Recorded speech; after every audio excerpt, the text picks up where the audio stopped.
The warning. The chamber was silent but tense, a stillness that defied the grand scale of the Galactic Council. Representatives from over 100 worlds hovered, levitated, or loomed in their seats. Their eyes, all shapes, sizes, and optical spectrums, were focused on a single figure standing in the center of the amphitheater. General Caruthal of the Zarnathi Empire stood like a monolith, his chitinous armor scarred from decades of battle. One arm, clearly cybernetic, twitched faintly as he glanced around the room. "You requested testimony, not pleasantries," he began, voice low and ragged, translated in real time by his collar implant. "So listen closely." A ripple of whispers passed through the assembly. Caruthal, once the warlord of the Outer Conquests, had not spoken publicly in decades. His retirement had been abrupt and unexplained, until now. It was standard procedure. We identified a minor class for civilization. Earth, they called it. Technologically primitive. Disorganized. Divided. It should have been a simple operation. He paused, eyes narrowing. It was not. The projection behind him activated, showing a digital reenactment. Zarnathi warships descending on Earth's orbit. Explosions. Mass panic. Resistance, yes, but fragmented. For the first few days, it had gone exactly as planned. We crushed their military quickly. Their men fought with fury, but they lacked the weapons to repel orbital dominance. Cities burned. Populations fell into chaos. His tone darkened. But then we made a tactical decision, one that would define the failure of the entire campaign. The projection shifted. Alien soldiers corralling human captives. Women, young, old, in uniform, in civilian dress, rounded up, transported, imprisoned. Some are used as leverage. Others sent to re-education camps. Zarnathi doctrine believed in psychological dominance.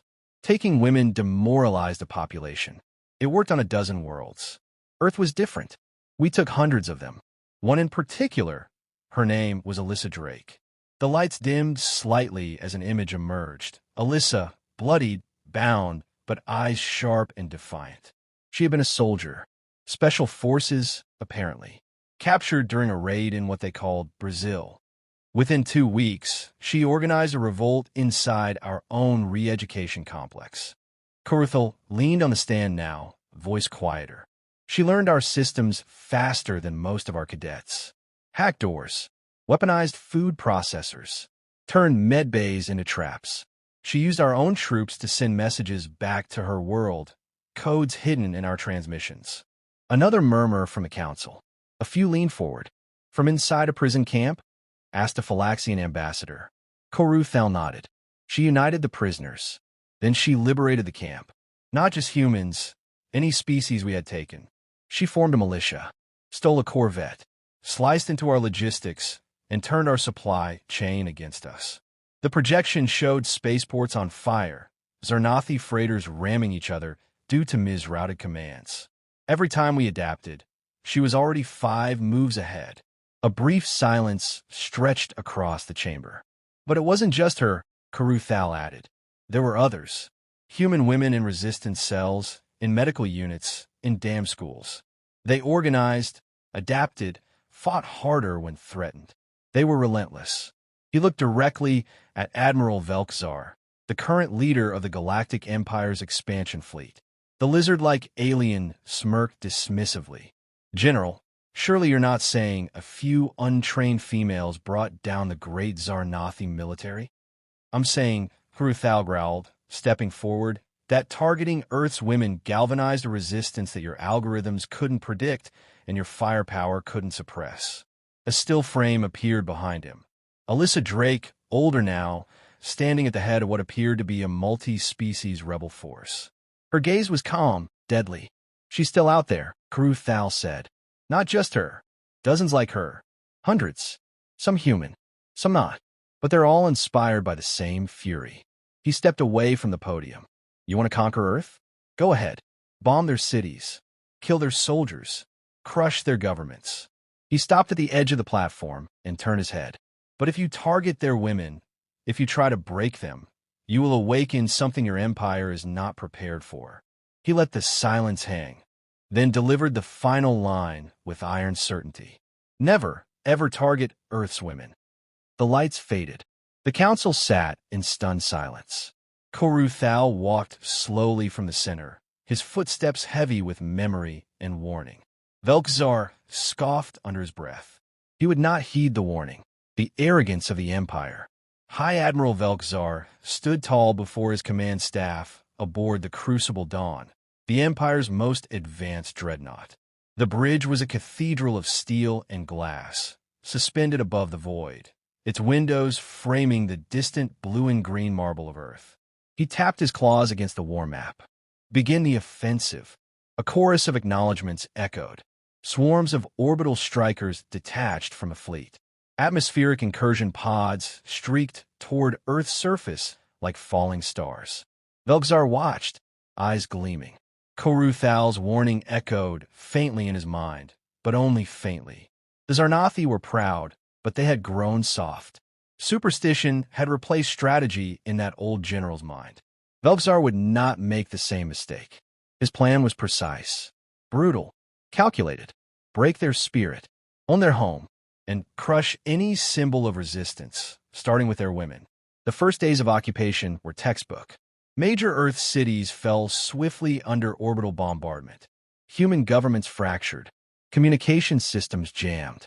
Velkzar's elite pacification corps swept across population centers, executing leaders, rounding up suspected militants, and, most critically, identifying and abducting thousands of Earth women, scientists, soldiers, journalists, medics, teachers. To Velkzar, they were not just hostages. They were psychological weapons. Family, he sneered during a briefing. It is their emotional weakness. Remove the mothers, sisters, daughters, and the males will crumble. Among the captured, Lieutenant Sarah Red Connors, a U.S. Army combat veteran, pulled from a ruined command bunker in Nevada. Dr. Maya Reyes, a renowned bioengineer taken from her lab in Singapore, and Grace Okoro, a virologist found coordinating civilian evacuations in Lagos. They were transported to Facility 9, a maximum security containment station located on a barren moon orbiting Yovi Prime. The prison was thought to be impenetrable, surrounded by vacuum, guarded by drone swarms, automated, isolated, secure. Containment will be a formality, said Commander Jewel of the Security Division. The females are non-combatants. Velkzar chuckled, swirling a chalice of Kharkov nectar. Non-combatants. Exactly. He transmitted an empire-wide broadcast, showcasing the captives, their faces blank, eyes defiant. These are the daughters of Earth, he announced. Let this be your lesson. Resistance is futile. Obedience preserves life. He ended the transmission with a smile. The galaxy would see Earth broken. But 5 days later, Facility 9 went dark. No pings, no patrol check-ins, no telemetry, no distress calls. Velkzar assumed equipment failure. Then the outer perimeter sent scrambled emergency signals before falling permanently silent. A scout ship was dispatched. What they found was nothing short of massacre. Facility 9's interior was charred and gutted. Security turrets had been fused from within. AI cores were wiped. Drone systems had been reprogrammed. The few remaining guards, what was left of them, had died without firing a shot. And the women? Gone. All of them. The only clue was a symbol burned into the central command deck wall. A clenched human fist surrounded by binary code. Velkzar froze when the decryption was completed. A single message looped in over 300 languages. We are not victims. We're not spoils. We are not done. He gritted his fangs. Ow! Inside Facility 9, the answer had begun long before the Empire noticed. Light Red Connors had taken stock of their prison within the first 6 hours. She noted blind spots in patrol patterns, access panel seams, and the rhythm of the auto-feeding systems. Maya Reyes located an unsecured maintenance panel in the medbay, hidden beneath a diagnostic station. From there, she accessed the internal power grid and began rerouting currents to overload junctions. Dr. Grace Okoro secretly cultivated a viral bacterium in a sealed container, using enzymes harvested from her own bloodstream. It was engineered to trigger disorientation and temporary paralysis in Zarnathi physiology, undetectable by standard scans. Each woman trained others. Some hacked, some fought, some sabotaged. When the guards realized something was wrong, it was already too late. Doors locked against them. Oxygen scrubbers redirected anesthetic gas into control centers. Surveillance feeds looped false footage while the real facility burned. The escape wasn't chaotic. It was surgical. They stole a J-class shuttle, repaired it mid-flight, and disappeared into deep space. Aboard the Crucible Dawn, Velk-Zar slammed his clawed hand into the console, cracking it. "Karuthal," he hissed. The old general's words played again in his mind. "If you target their women, you will awaken something your empire is not prepared for." He had dismissed it as fear, but now, across the stars, a spark had caught flame. Unknown to Velk-Zar, the escaped Earth women weren't merely running. They were coordinating, sending encrypted transmissions, rallying allies, planning strikes. The woman called Alyssa Drake, long thought dead, had received their signal. And the galaxy would soon learn what happened when you made enemies of Earth's women. Rise of the Fury. They named their stolen warship Judgment. It wasn't built for beauty. It had no decorative hull, no prideful banners, no pretensions of grandeur. What it had was stolen Imperial shielding, patched Zarnathi pulse engines, and an Earthborn operating system rewritten in Midnight Code. Maya Reyes sat in the captain's chair, though titles meant little among the crew. Beside her, Dr. Grace Okoro monitored life support calibration, while Lieutenant Sarah Red Connors ran weapons diagnostics. All around them moved engineers, medics, resistance fighters. Most of them women, many human, but others from alien species once subjugated by the Empire. Red barked over her shoulder. Jump drives charged. Coordinates to fringe system Varda 6 per Alyssa's signal. Maya nodded. Engage. The Judgment tore through the void, riding the slipstream into the outer edge of the galaxy. As the stars stretched and twisted around them, none of the crew knew exactly what awaited. But they had a mission, and they had a message. 2 days earlier, the galaxy had seen something it had never seen before. A pirated broadcast, cracked through Imperial encryption, hijacked every comms array from the core worlds to the edge sectors. Screens flickered to static, then a face emerged. Lieutenant Sarah Connors, staring down the lens like it owed her something. Her voice was calm, measured, clear. "This is for every world crushed under Imperial boot. For every sister taken, every mother erased, every daughter enslaved. You took Earth's women thinking we were trophies. You thought that would break us. Instead, you've signed your death warrant." Behind her, the screen shifted to footage from Facility 9, Imperial guards unconscious, turrets firing on one another, drone security melting in plasma fire. "We are the daughters of vengeance. We're not victims. We're not spoils. We are coming for you." Transmission cut. Panic bloomed like fire in dry brush. The Empire initiated full-scale damage control. But something was already loose, something they couldn't shoot or silence. When Judgment arrived at Varda 6, they were greeted not by an army, but by a signal. Encrypted. Specific. Maya decrypted it with a smile. "She's alive." The ship touched down on an asteroid base carved into the side of a dead moon. Alyssa Drake stepped out of the shadows. Her hair was streaked with gray now, her body marked with the strain of a life lived under constant threat, but her eyes were the same, sharp, calculating, and furious. "You made it," she said simply. Red embraced her without hesitation. Grace held back tears. Maya handed over a data core. Complete schematics of Facility 9 and partial access to the Crucible Dawn's route protocols. Alyssa's expression didn't change, but something behind her eyes sparked. "Then we're ready." Over the next weeks, Judgment became the flagship of a growing rebellion. Not just Earth women anymore. They had become a symbol, a rallying cry. From the jungles of Ruthari Prime, a Ragan warrior matriarch named Zenaya brought 12 battle-blooded daughters. From the frozen mines of Joran V, a dozen Skrell biologists smuggled DNA weaponry capable of targeting Imperial cloning tanks. Even a rogue faction of Karnathi diplomats, former allies of the Empire, began leaking diplomatic schedules and encryption keys. The Daughters of Vengeance were building more than an army. They were building a network of wrath.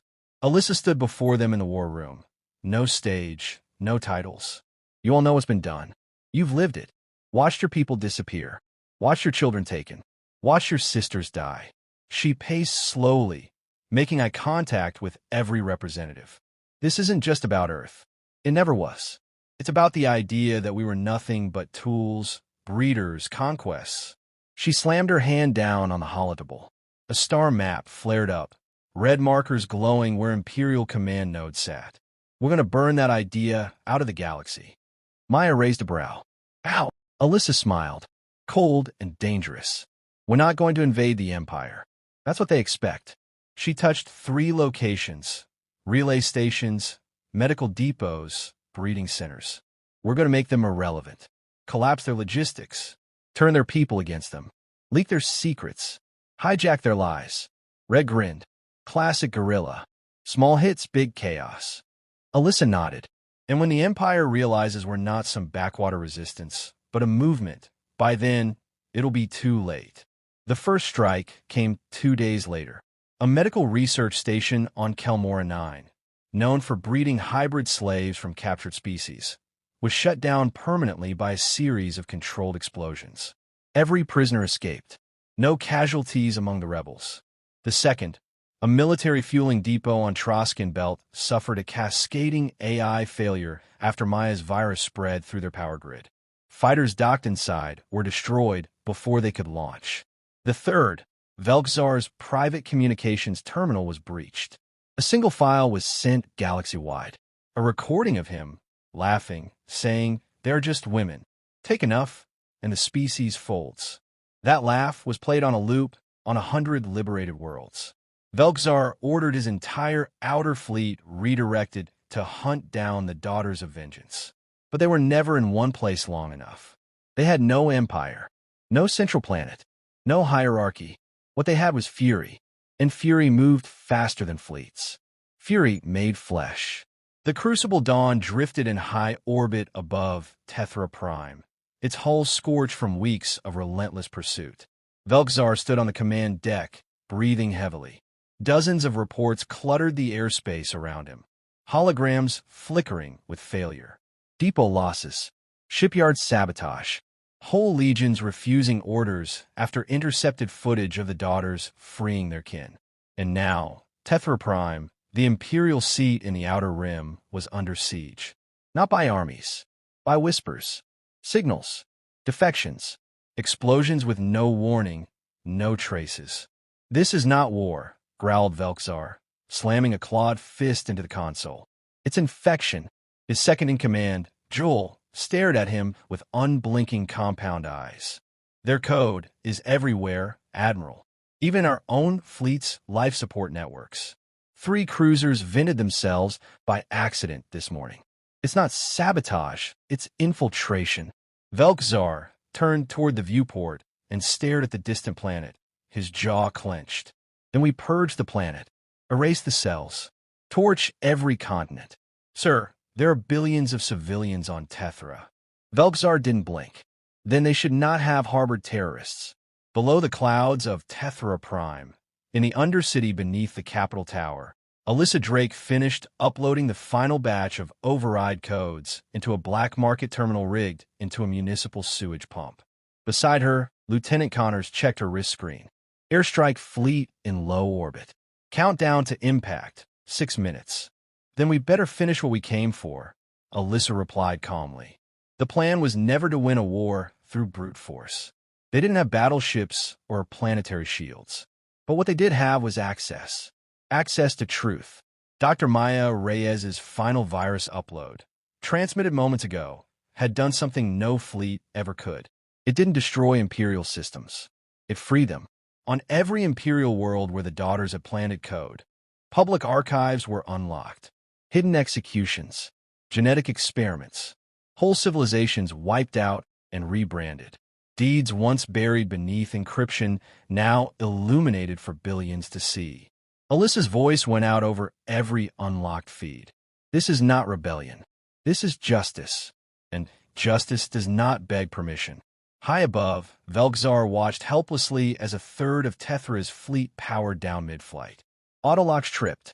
Engines halted. Life support rerouted. And from inside his own dreadnought, alarms blared. Intrusion, barked Joel. Code breach on mainframe level.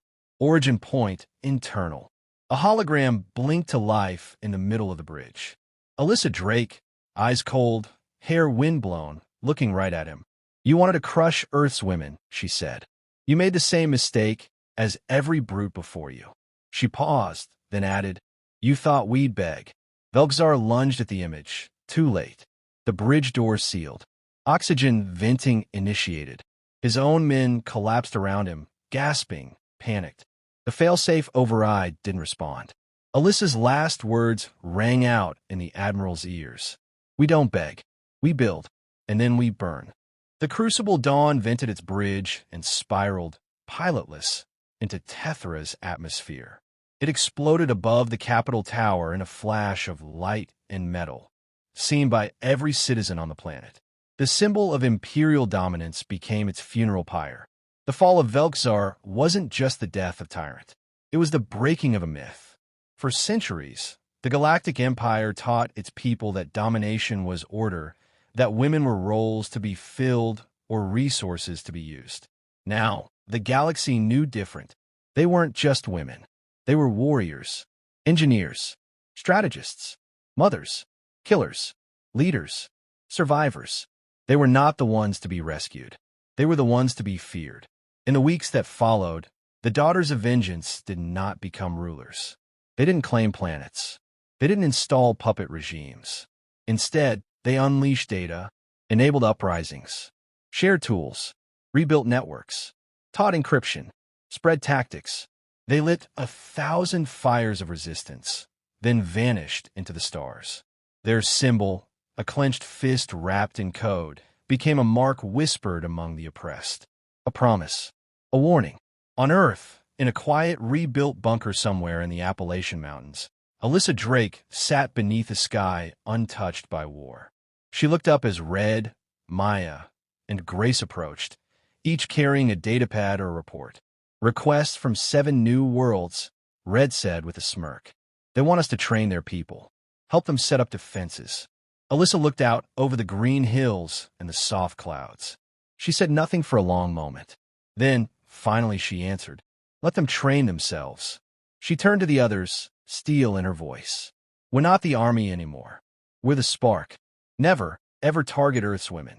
The Empire didn't understand that warning until it was already too late.